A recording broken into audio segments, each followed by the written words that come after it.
The wind never asked permission on the plains. It arrived like a judge, cold and absolute, tearing at the loose ends of the world, and at the woman who stood alone beside the half-collapsed shack. She worked in silence, lifting broken boards one by one, fitting them together with hands cracked from labor and grief. Every nail she hammered felt like a promise. She was afraid to say out loud that this shelter, fragile and uneven, might be enough to hold back the night. The shack had once been a barn, then nothing at all, and now it was becoming something again because she needed it to.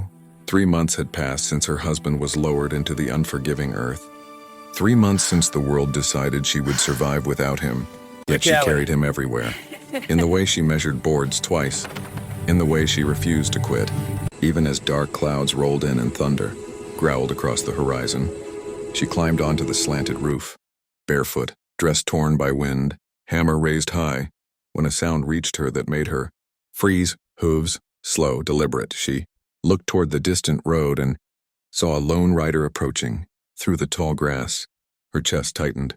She recognized the posture before she recognized the man. He was her dead husband's brother. He stopped a distance away, sitting tall on his horse, watching her like she was something unexpected he had found in the middle of nowhere. He didn't speak, didn't wave, just watched. Memories surged. 2 brothers laughing years ago, alive and inseparable. One had been warmth. The other had always been quiet, observant, unsettling in the way he saw too much. She drove another nail into the wood, refusing to let her hands shake. Lightning split the sky, illuminating his face, older, harder, carrying grief he had never learned to release. When he finally dismounted, the storm pressed closer, rain beginning to fall in sharp, cold drops. She climbed down and faced him, hammer still in hand. She told him if he had something to say, he should say it. He looked at the shelter and said it wouldn't hold against a storm like this. The truth stung, but she stood taller anyway and said it was all she had.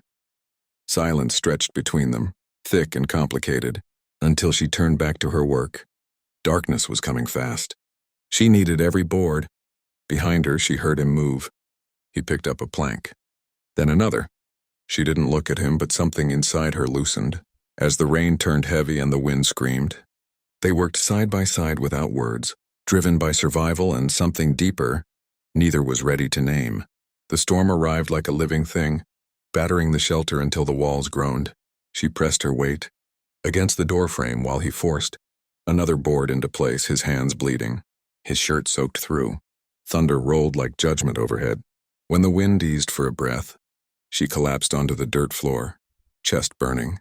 She finally looked at him fully. His eyes held the same grief she carried every day. She told him he didn't have to come. He admitted he hadn't planned to, but he heard about the farm and thought she might need help. The bitterness in her laugh surprised even her. She asked where he was when her husband was buried. He told her he was too far away and maybe too afraid to come back to what remained. She accused him of running from the pain. He didn't deny it. The truth sat heavy between them, but it was honest, and honesty was something she hadn't felt in a long time. She told him the place was supposed to be theirs, that every time she lifted a hammer she could almost hear her husband correcting her. He listened, really listened, and admitted his brother learned impatience with broken things from him. The storm slowly weakened, leaving behind the scent of wet earth and survival. At dawn she touched the wall and realized the shelter had held. He told her it held because she was stronger than she knew. She told him he should leave before the road flooded. Though part of her hoped he wouldn't, he said he'd come back because his brother would want him to, and because maybe he needed to. She watched him ride away, then turned back to the shelter and felt something new stirring. Inside her, not peace but possibility. Days passed. Sunlight returned. She rebuilt with renewed strength. Sometimes she saw him watching from afar. One evening he returned with real lumber for the roof. They worked in quiet rhythm, building not just walls but something fragile between them. Trust. At night they sat beneath a clean sky full of stars. She told him his brother used to talk about him. Stubborn and impossible but loyal to the end. He said then he'd try to live up to that. The broken boards around them had become a home. The pain hadn't vanished, but it no longer ruled her. She thanked him for not letting her fall. He told her maybe she was never meant to build alone. The words hung heavy, unspoken meaning vibrating between them like distant thunder.